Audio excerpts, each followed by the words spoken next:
दोस्तों नमस्कार, स्वागत है आपका आज के कार्यक्रम में। आज के कार्यक्रम में हम आपको एक ऐसी खतरनाक हस्ती के बारे में बताने जा रहे हैं जिसके बारे में बहुत कम लोगों को मालूम है। आपने यह खबर तो सुनी होगी कि दिल्ली हाई कोर्ट ने जो साल 2020 के हिंदू विरोधी दंगों के मामले में उमर खालिद, शर्जील इमाम समेत 9 आरोपियों की जमानत याचिका खारिज कर दी थी। लेकिन कम लोगों को मालूम होगा कि इनमें से एक दंगाई महिला भी है। जी हां, आज हम उसके बारे में आपको विस्तार से बताने जा रहे हैं। उसका नाम है गुलफिशा खातून, गुलफिशा फातिमा या गुल। तीनों नामों से उसे जाना जाता है और वो इतनी खतरनाक है कि इस मामले में गुलफिशा के जो उसके वकीलों ने उसकी जमानत के लिए पूरा जोर लगा लिया, लेकिन हाई कोर्ट ने उनकी दलीलों को, उनके वकीलों की दलीलों को पूरी तरह से खारिज कर दिया और साफ किया कि इसको जमानत नहीं दी जा सकती। दिल्ली हाई कोर्ट ने पाया कि गुलफिशा एक ऐसे गिरोह का हिस्सा थी और मुख्य षड्यंत्रकारी भी थी जो शासकीय व्यवस्था को ठप कर अव्यवस्था और हिंसा फैलाने में जुटा हुआ था। दिल्ली हाई कोर्ट द्वारा दिए गए फैसले की कॉपी हमारे पास है और उसके मुताबिक हम आपको गुलफिशा फातिमा के बारे में और उसके कारनामों के बारे में आपको पूरी जानकारी देंगे। ये जानकारी इतनी खतरनाक है कि आप उसको जानकर चौंक जाएंगे। दिल्ली के हिंदू विरोधी दंगों में गुलफिशा फातिमा मुख्य आरोपियों में से एक है। जिस केस में उसकी जमानत याचिका खारिज हुई है उसका FIR नंबर है 59/2020। यह केस मार्च 2020 में दिल्ली क्राइम ब्रांच में दर्ज हुआ था। यह मामला फरवरी 2020 का है जब दिल्ली में CAA यानी सिटीजन अमेंडमेंट एक्ट और NRC यानी नेशनल रजिस्टर ऑफ सिटीजन के खिलाफ एक प्रोटेस्ट का माहौल चल रहा था। प्रोसिक्यूशन यानी सरकार की तरफ से जो वकील है उनका कहना था कि ये दंगे जो थे एक बड़ी साजिश का हिस्सा थे जिसमें कई लोग शामिल थे और गुलफिशा उन साजिशकर्ताओं में से, उन मुख्य साजिशकर्ताओं में से एक थी। तो कौन है गुलफिशा फातिमा जो महिलाओं और बच्चों को भी हिंसा का हथियार बना रही थी? गुलफिशा फातिमा उर्फ गुलफिशा खातून दिल्ली के सीलमपुर इलाके की रहने वाली एक युवती है। वो 26 साल की थी जब उसे गिरफ्तार किया गया था। पुलिस का आरोप है कि वो दंगों की साजिश में सक्रिय थी। वो पिंजड़ा तोड़ नाम के एक ग्रुप से जुड़ी हुई थी और बताया जाता है कि वो महिलाओं के अधिकारों की रक्षा के लिए काम करता है। पुलिस कहती है कि गुलफिशा ने प्रोटेस्ट साइट्स को मैनेज किया, मीटिंग्स में हिस्सा लिया और हिंसा को भड़काने में उन दंगाइयों की मदद की। उसे अप्रैल 2020 में गिरफ्तार किया गया और तब से वो लगातार जेल में है। अब 5 साल हो चुके हैं, वो 31 साल की हो चुकी है। दिल्ली हाई कोर्ट ने उसकी बेल अपील खारिज कर दी। यह जजमेंट पेज 120 से शुरू होता है जहां कोर्ट ने गुलफिशा के रोल पर विस्तार से चर्चा की है। तो जानेंगे कि प्रोसिक्यूशन ने क्या कहा और कोर्ट ने क्या देखा। दिल्ली हाई कोर्ट ने गुलफिशा के केस पर पेज नंबर 120 से 130 तक चर्चा की है। प्रोसिक्यूशन का कहना है कि गुलफिशा साजिश का एक्टिव पार्ट थी। उसने सीलमपुर और जाफराबाद में प्रोटेस्ट साइट्स को मैनेज किया जहां उसका घर था। 15 जनवरी 2020 को उसने मदीना मस्जिद में लगातार प्रोटेस्ट शुरू किया और उसके साथ DPSG यानी दिल्ली प्रोटेस्ट सपोर्ट ग्रुप की मेंबर नताशा नरवाल और देवांगना कार्तिला भी शामिल थी। इस दौरान गुलफिशा ने फ्रूट मार्केट, गली अखाड़े वाली जैसी जगहों को प्रोटेस्ट की साइट्स बनाई। प्रोसिक्यूशन ने बताया कि गुलफिशा पिंजड़ा तोड़ ग्रुप की मेंबर है और लोकल लेवल पर लोगों को मोबिलाइज करती थी। पिंजड़ा तोड़ का ऑफिस E1/13 सीलमपुर में मौजूद था जहां वहां मीटिंग्स वो ऑर्गेनाइज किया करती थी। गुलफिशा ने 26 दिसंबर 2019 को वॉरियर्स और औरतों का इनकलाब नाम के व्हाट्सएप ग्रुप बनाए थे जहां प्रोटेस्ट की प्लानिंग की जाती थी।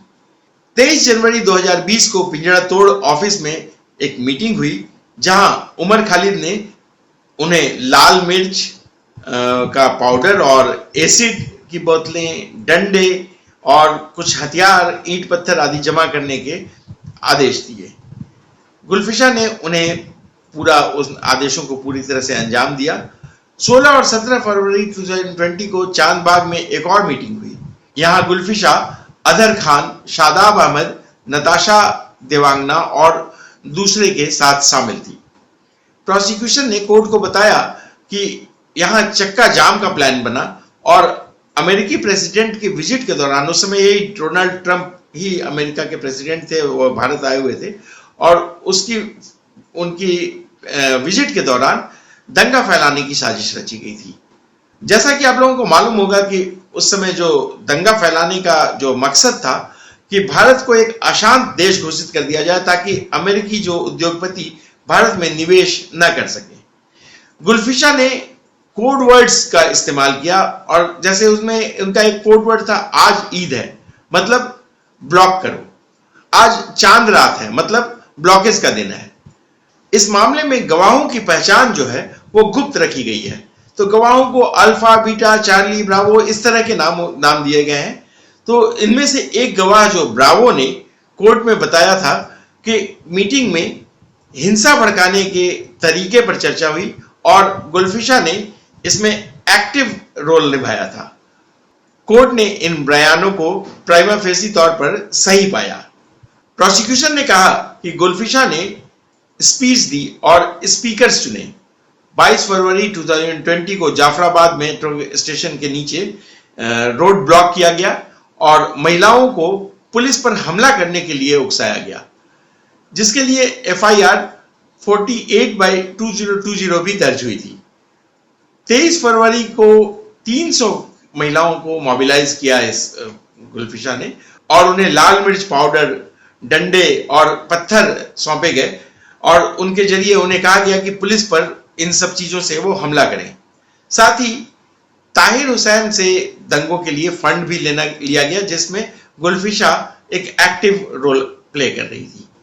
दिल्ली हाई कोर्ट के जस्टिस नवीन चावला और जस्टिस शालिंदर कौर की बेंच ने कहा कि प्रोसिक्यूशन के जो आरोप हैं, जो बयान है, वो प्राइमा फेसी सही लगते हैं।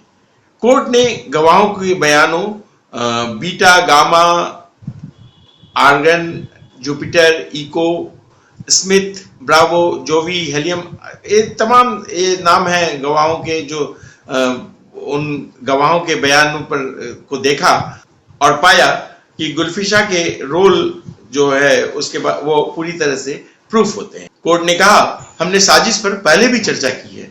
गुलफिशा के खिलाफ आरोपों को देखने के बाद हम बेल नहीं दे सकते। कोर्ट ने सभी गवाहों की गवाही घटनाक्रम को ध्यान में रखते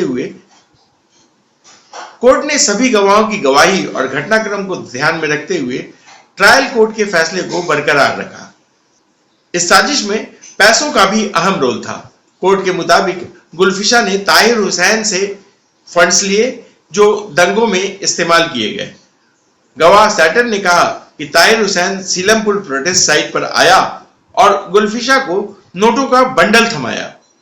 यह पैसा अवैध काम के लिए दिया गया था, जैसे वो औरतों को बांटने और सामान खरीदने में। कोर्ट ने इस आरोप को भी प्राइमा फेसी सही पाया। ताहिर हुसैन से पैसे लिए थे, उसको गुलफिशा ने लोकल लेवल पर मोबिलाइजेशन किया और महिलाओं को ट्रेंड किया और इस साजिश को अमल में लाई। कोर्ट के मुताबिक यह सब एक बड़ी प्लानिंग का हिस्सा था जो दिसंबर 2019 से शुरू हुई थी।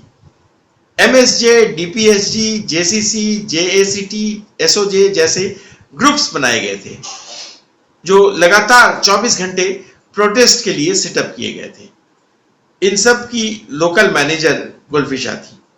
कोर्ट ने पैरिटी यानी दूसरों से तुलना को खारिज किया, क्योंकि सुप्रीम कोर्ट ने पहले कह रखा है कि नताशा और देवांगना को बेल प्रेसिडेंट नहीं माना जाएगा। कोर्ट ने देखा कि गुलफिशा का रोल गंभीर है। प्रोटेस्ट मैनेजमेंट, मीटिंग्स और फंडिंग सब में गुलफिशा का हाथ है।